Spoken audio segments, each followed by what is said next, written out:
요즘 날이 점점 더워지는데 더운 날과는 다르게 제 인생에서 역대급으로 시원한 사이다 일이 생겨서 이렇게 용기를 내서 사연을 보내게 되었네요.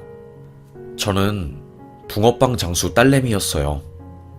요즘에는 붕어빵이 얼마인가요? 2개에 1,000원 정도 하지요? 저 어릴 때만 해도 부모님은 1,000원에 붕어빵을 7개, 8개씩 넣어주시곤 했어요. 옛날 시절임을 감안해도 상당히 저렴한 가격이었고, 그래서 항상 사람들이 우리 부모님에게 물어보았어요. 아니, 이 가격에 붕어빵 팔면 남는 금액도 없을 것 같은데 어떻게 이렇게 싸게 팔아요? 진짜 팥도 많이 넣어주고 우리야 싼 가격에 많이 먹을 수 있어서 좋다만 아주머니 아저씨도 남는 건 있어야지요. 맞아요. 우리 남는 거 없어요. 그런데 요즘 다 살기 힘들잖아요. 조금 남더라도 그냥 다 같이 행복하게 먹고 살 수 있도록 하는 게 낫지요. 나 혼자 잘 먹고 잘 살면 그게 인생인가요? 우리 부모님은 실제로 붕어빵 팔아서 남기는 돈이 단 하나도 없으셨어요. 지하방 월세 내고 재료값 충당하고 먹을 거 사 먹으면 저축할 돈은 없으셨지요. 하지만 우리 부모님은 가난함에도 불구하고 나누어주는 삶의 기쁨을 저에게 알려주시고자 정말 많은 노력을 하셨지요. 그래서 저희 동네에서 없어서는 안 될 사람이었습니다. 동네 사람들 중에 가난한 분들이 계셨는데 그분들 전부 우리 부모님 덕분에 배를 골치 않고 끼니를 때울 수 있게 되었습니다. 그때 항상 삐쩍고른 대학원생 아저씨가 붕어빵 장사가 마무리될 즈음에 남은 붕어빵을 싸게 사서 가셨어요. 그 아저씨는 저에게 난 가난하고 돈도 없지만 배움에 대한 열정은 마르지 않아 분수에 안 맞게 대학원에 진학했단다.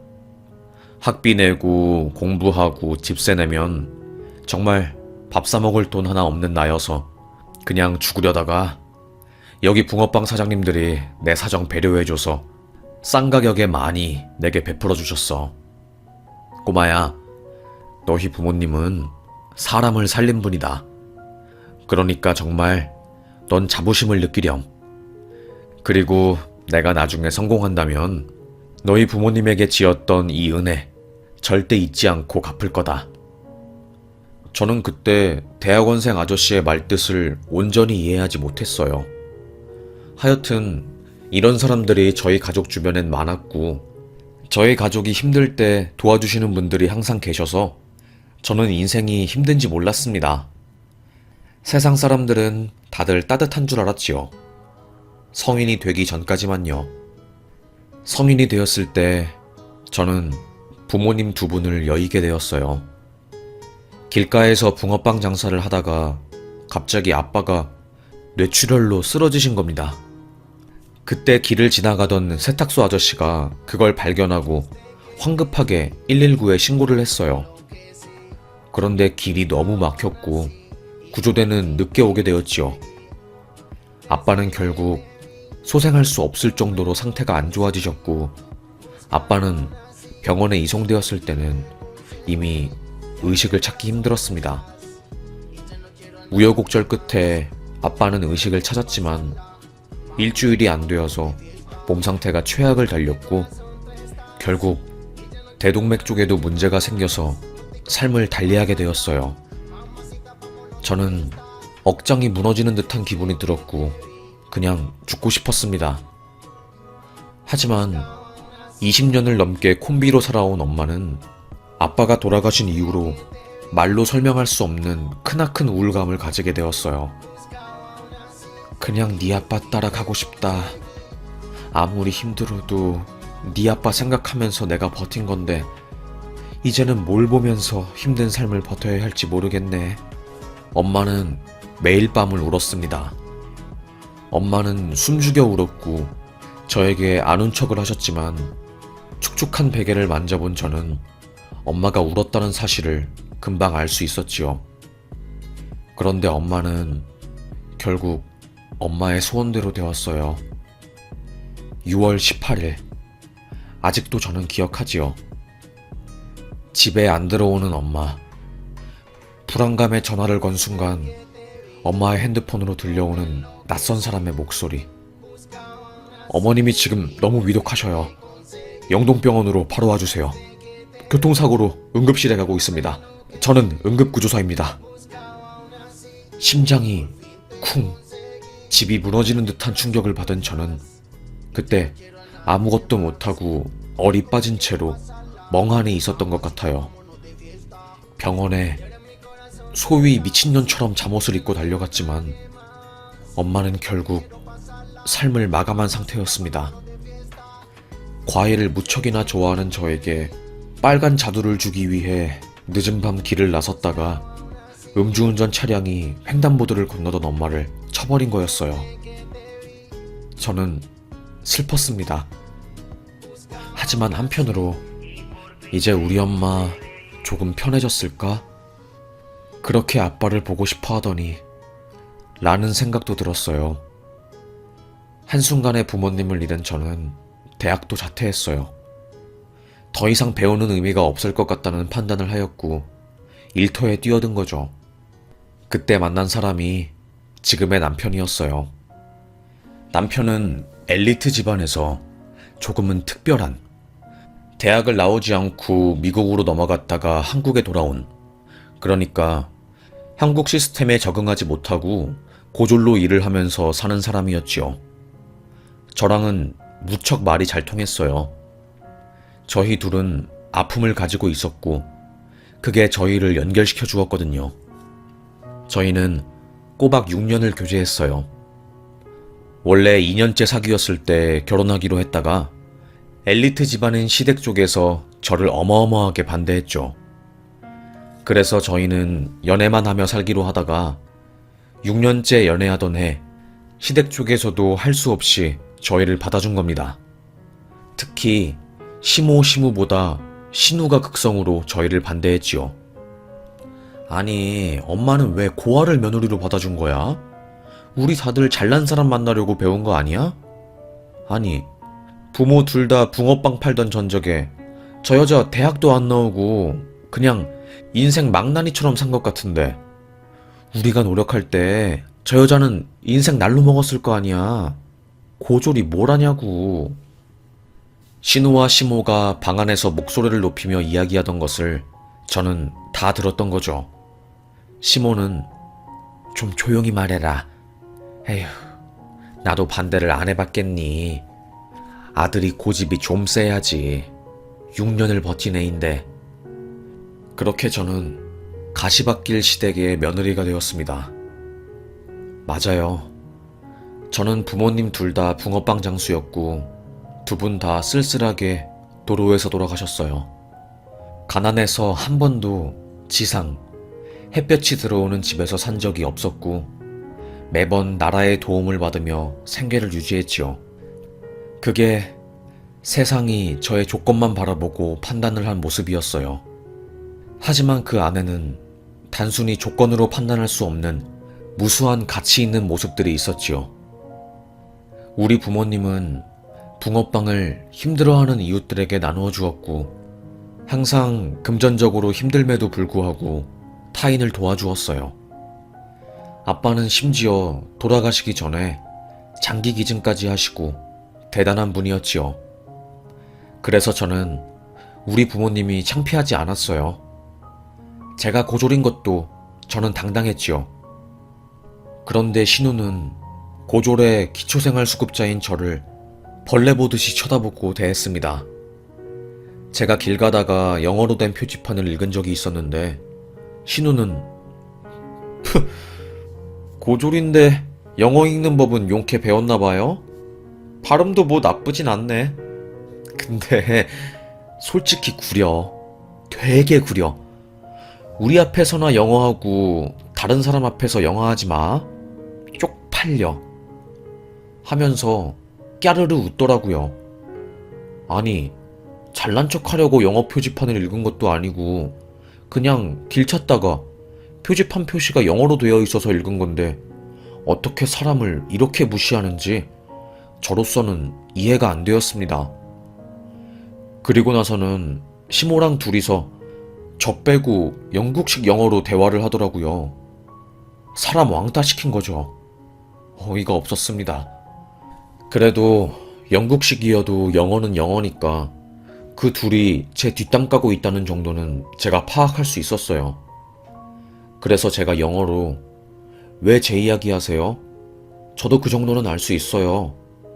제가 고등학교 때 놀아서 대학을 안 간 것도 아니고 배울 만큼 배운 다음에 대학을 안 간 거라서 기초적인 회화는 저도 알아들을 수 있습니다. 라고 하니 그 이후로 그 둘이 무안했던 것인지 영어로 대화는 안 하더라고요. 대신 무슨 일본어로 말하는 듯 해 보였는데 진짜 무슨 고현정 시댁 식구들 루머도 아니고 왜 그딴 짓을 하는지 저는 도무지 몰랐습니다. 속상한 마음에 남편한테 말하니까 우리 집이 원래 그래. 미안해. 진짜 배울 만큼 배운 사람이지만 머리가 꽃밭이라서 타인의 아픔이나 고통에 공감을 못하는 사람들이 있잖아. 그런 사람들이 우리 가족이야. 그래서 나도 원래는 예술 쪽으로 가고 싶었는데 하도 의대를 가라는 엄마의 요구 때문에 나 어릴 때부터 정말 학원이란 학원은 다 다녔던 것 같아. 그러다가 내 머리에 과부하가 온 거고 내가 감당하지 못해서 결국 나 학교 자퇴하고 미국으로 간 거잖아. 미국에서도 내가 하고 싶은 공부를 못하고 엄마와 가족의 꼭두각시로 살다 보니까 우울증이 크게 온 거고 결국 대학을 마무리 짓지 못하고 한국에 들어와서 고졸로 산 거고 우리 누나는 나를 혐오해. 고등학교까지밖에 안 나온 나를 거의 거머리, 먼지 보듯이 보더라고. 그리고 우리 엄마도 나를 인간 취급 안 하지.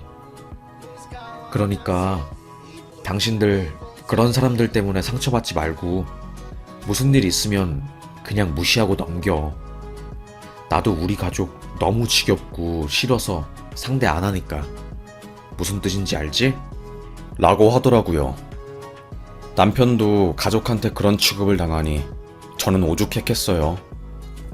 게다가 그때는 신우가 박사학위 과정에 들어가서 콧대가 더 높았습니다. 진짜 무슨 콧대가 전봇대인 줄 알았어요. 뭔 말만 하면 어차피 나는 박사인 거고 배울 만큼 배운 사람인 거고 그냥 일반 서민들이랑은 말이 안 통하니까 서민들이 그냥 평범한 사람들이 메타인지를 사용하겠어? 나처럼 생각을 하고 말을 하겠냐고. 그래서 내가 학벌이 딸리거나 배우지 못한 사람이랑은 말을 섞기 싫다는 거야. 라고 하더라고요. 아휴, 그 재수없는 말을 다 듣고 있는데 진절머리가 날 지경이었습니다. 그러다가 신우가 아이를 가지게 되었고 그때부터 극성 엄마의 짓거리가 시작된 것이었죠. 사실 저와 남편은 아이를 무척이나 가지고 싶었어요. 그런데 아이를 가지려고 무진장 노력했는데도 아이가 들어서지 않았고 저희 부부는 크게 상심을 해서 그냥 협의를 한 거죠. 우리 아이 가지려고 노력하다가 우리의 인생을 그냥 허비하는 것 같아. 아이 없어도 우린 그냥 행복하게 살자. 아이 때문에 우리 둘의 시간을 너무 허비하지 말자, 자기야. 이렇게 저희는 아이 없는 부부, 딩크로 사는 것을 선언했습니다. 그러다 보니까 신우가 아이 낳은 게 너무나도 부럽더라고요. 저희 부부는 하지 못한 것을 신우가 해버리니 질투도 나고 또 신우의 아이가 너무나도 이쁜 거였습니다. 신우는 아이에게 우리 아이는 검사가 될 거야 라고 말하면서 거짓말 같겠지만 1살 때부터 과외를 했어요. 두뇌 발달 과외라고 1살 때부터 과외를 시켜야지 명문대를 갈 수 있다고 하면서요. 저는 기함을 질렀지요. 뭔 아이가 한국말도 못하는데 과외를 시키나 하면서요. 시간이 흘러서 아이는 어린이가 되었고 저랑 꽤나 친한 사이가 되었습니다. 신우는 극성엄마로 아이를 미친듯이 학원에 보냈고 애 숨통을 졸라 맸어요. 그러다 보니까 상대적으로 온화하고 널널한 성격을 가진 저를 신우의 아이가 좋아했지요.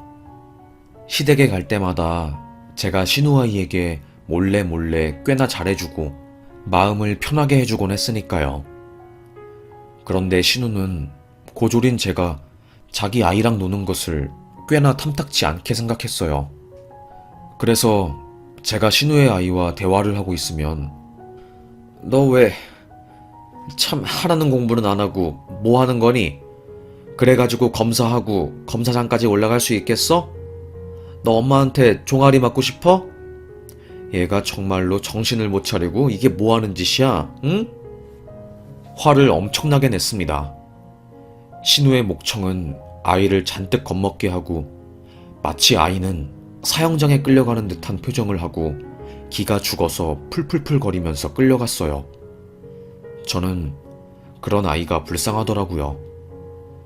에휴, 아이가 잘 나가고 사회적으로 인정받는 것도 정말로 중요하지만 그보다 더 중요한 게 행복한 게 우선인데 이게 뭐람.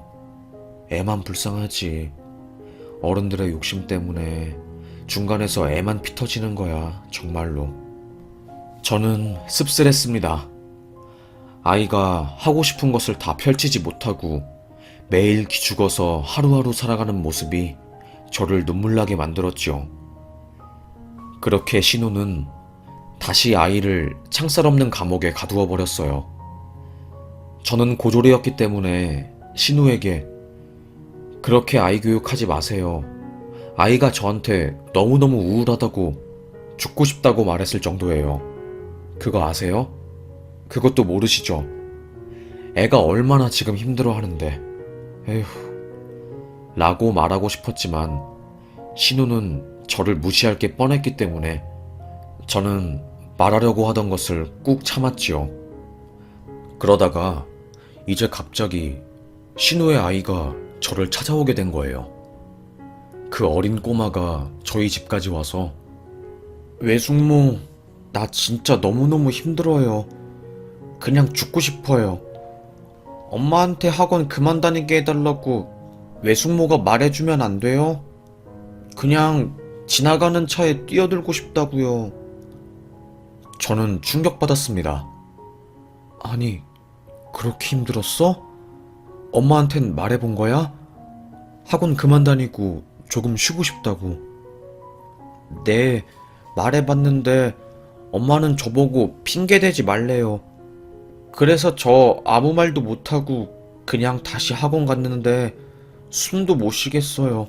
외숙모는 제 마음을 잘 알아주시는 분이니까 외숙모가 말해주시면 안 되어요? 저는 조금은 무서웠습니다. 신우가 얼마나 저를 무시하는지 잘 알아서 감히 아이 교육에 관해 무어라 말하기 무서웠거든요. 하지만 이대로 아이를 키우면 분명히 아이가 삐뚤어질 것이고 좋은 방향으로 나아가지 못할 게 뻔했기 때문에 저는 무서움을 무릅쓰고 아이의 손을 잡고 신우의 집으로 향했습니다. 초인종을 눌렀고 신우는 집에서 나왔어요. 아니, 올케가 왜 우리 수진이 손을 잡고 여기 온 거야? 어이가 없네. 형님, 간곡하게 할 말이 있습니다. 안에 들어가서 이야기 좀 하시죠. 신우는 어이가 없다는 표정을 지으면서 저를 집 안으로 데리고 들어갔어요. 그리고 식탁에 앉아서 저는 진지하게 말했지요. 애기가 지금 이제 초등학생인데 학원이 11개예요. 제가 남의 자식에 대해서 이래라 저래라 말하기는 싫은데 아이가 너무 힘들어서 죽고 싶대요. 수진이 팔목 봤어요? 칼자국이 선명해요. 저게 다 커터칼로 손목을 그어서 저렇게 된 거예요.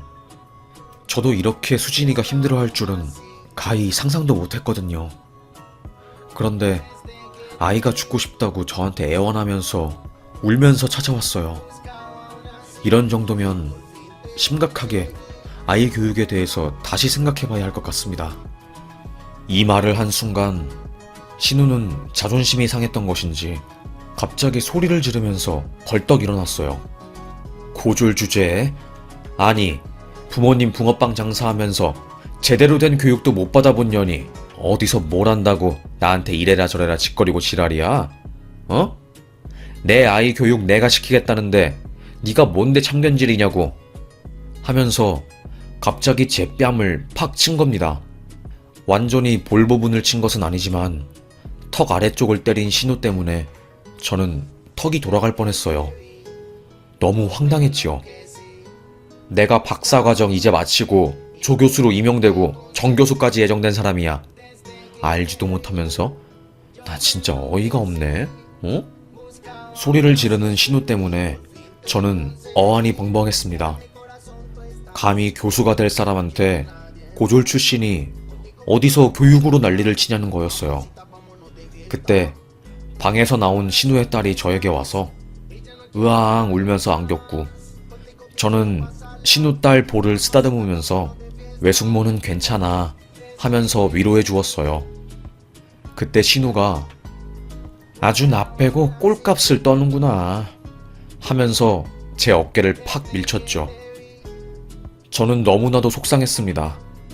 그리고 아무런 성과도 없이 집에 터덜터덜 걸어가게 되었어요. 그런데 정말 운명처럼 예전에 우리 부모님 가게에서 붕어빵을 항상 얻어먹었던 대학원생 오빠를 만난 겁니다. 너무나도 놀랍고 반가운 저는 그 오빠에게 달려가서 오빠, 저 기억 안 나요? 말을 걸었고 그 오빠는 단숨에 저를 알아본 거죠. 어머, 부모님은 잘 계시고? 내가 그때 20대 후반 대학원생이었는데 이제는 50을 바라보는 교수가 되었네. 어떻게 여기서 만나? 그런데 너 얼굴이 왜 그래? 하면서 저에게 물었고 저는 그때 갑자기 그 오빠를 보자마자 부모님 생각이 나면서 눈물이 터진 거였어요. 그래서 그 오빠를 잡고 부모님이 돌아가신 이야기부터 신우가 저를 괴롭힌 이야기까지 싹 다 토로하면서 거의 한풀이를 한 거죠.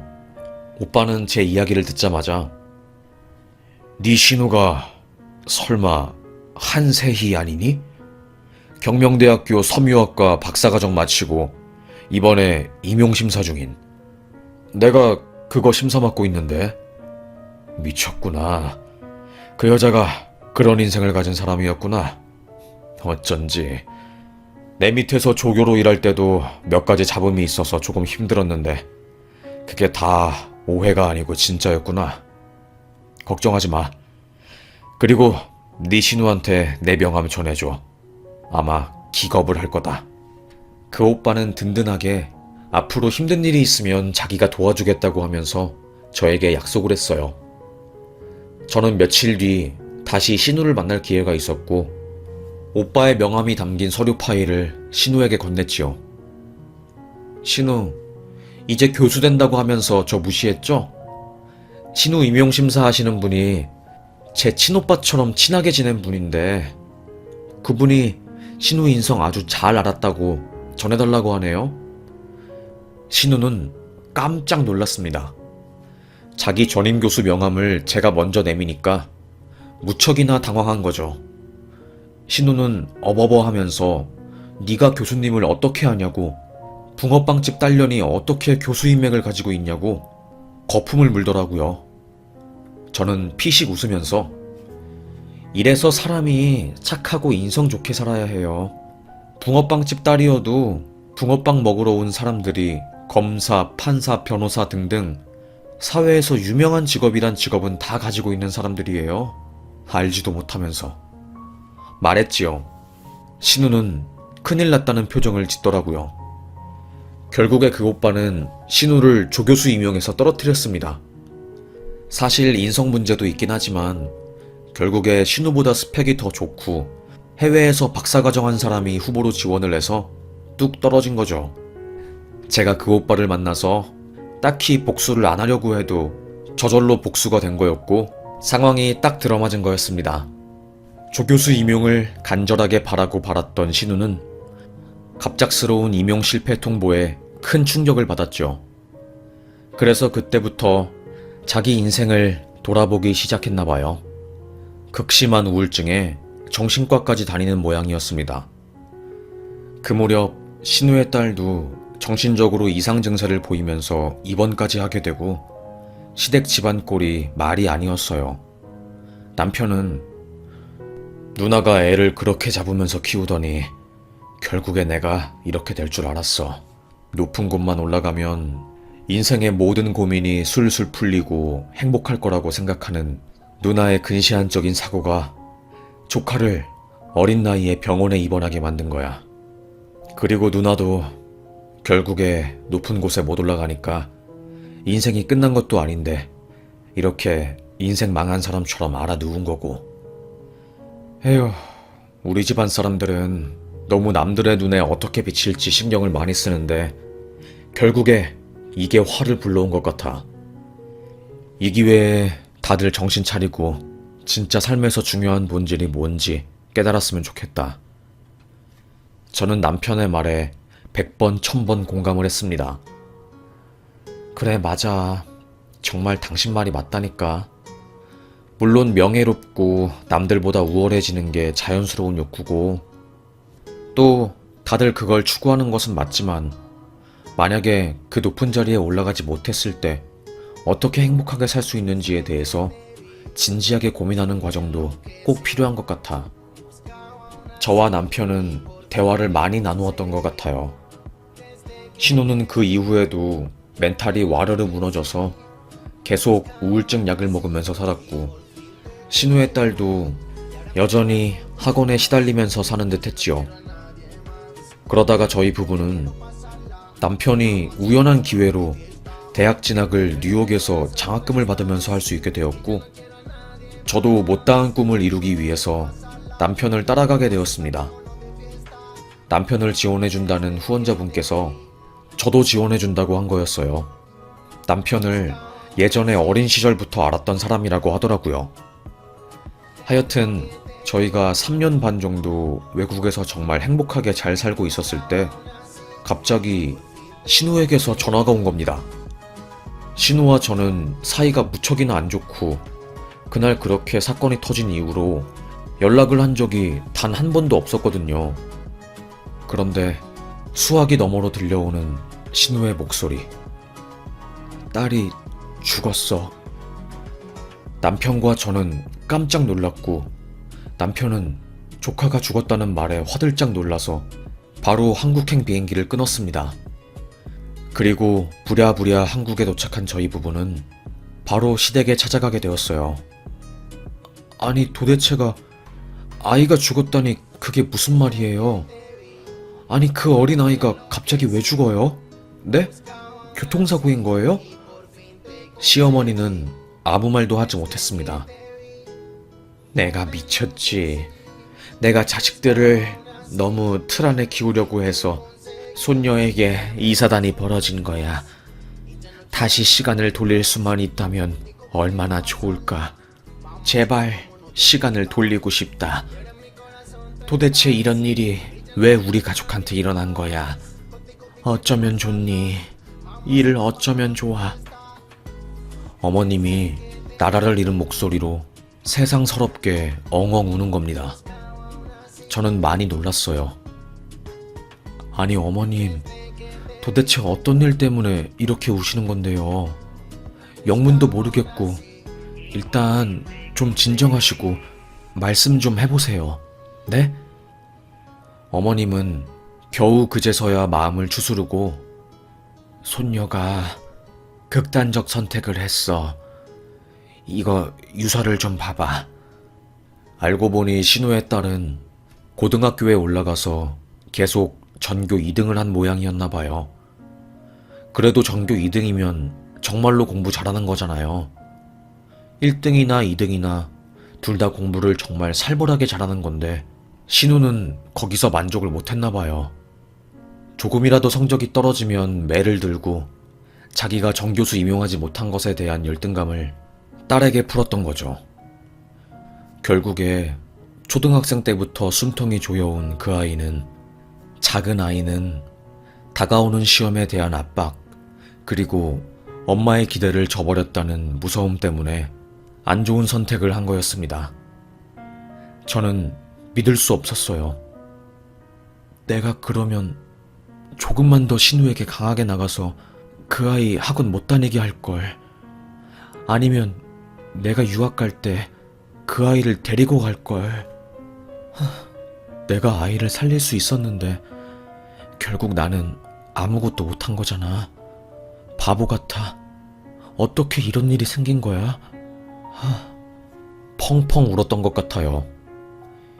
이미 그 작은 아이는 초등학생일 때 저에게 도움을 요청했거든요. 그때 제가 신우와 엄청 싸우고 신우에게 복수하고 정신 차리게 한다고 붕어빵으로 연결된 아는 오빠의 명함을 내밀면서 신우에게 한마디 하기도 했고요. 그런데 결국에 본질적으로 신우는 변하지 않았던 겁니다. 그래서 신우의 딸이 저 대신해서 엄마의 횡포를 온몸으로 받아낸 거고 저는 하염없이 눈물만 났어요. 신우는 그제서야 저에게 그러더라고요. 해외에 나가서 공부하고 박사까지 하면 뭐해? 내가 미쳤지. 그까짓 배운 사람이 뭐라고, 돈이 뭐라고, 명예가 뭐라고, 내 주변에 가장 소중한 사람이 죽어가는 것을 몰랐을까? 왜 난 그동안 삶의 진정한 이유에 대해서 탐구하지 못했을까? 나는 바보였던 거야. 정말 바보 천치였던 거야. 알고 보니 내가 무시했던 내 남동생과 올케가 진정으로 인생을 즐기고 행복하게 산 사람이었어. 나는 그것도 몰랐고, 나는 왜 내 딸을 이렇게 벼랑 끝까지 몰아낸 걸까? 정말 서럽게 울더라고요. 솔직히 말하면 신우가 정말로 원망스러웠습니다. 신우가 사람을 죽인 거야. 솔직히 말하면 신우는 나의 영혼도 죽이려고 했어. 얼굴 볼 때마다 맨날 무시하는 말을 하고 나는 그런 신우가 얼마나 미웠는지 알아? 결국엔 신우의 그 성격이 딸내미마저 죽게 만든 거야. 불쌍한 그 아이 목숨 살려내라고 소리치고 싶었습니다. 하지만 그럴 수 없었어요. 저보다 더 힘들어할 사람은 제가 아니라 신우였기 때문이었습니다. 자식을 먼저 떠나보낸 부모는 장례식에서 차마 눈뜨고 볼 수 없을 정도로 고통스러웠어요. 저 또한 눈물이 마르지 않았고요. 그렇게 참 착한 아이, 그 아이를 보내주었습니다. 그 아이의 유서에는 저에 대한 언급도 있었지요. 외숙모, 그래도 저를 위해서 엄마한테 한마디 해주시고 고마워요. 그리고 괜히 저 때문에 시댁에서 미움받게 해서 죄송해요.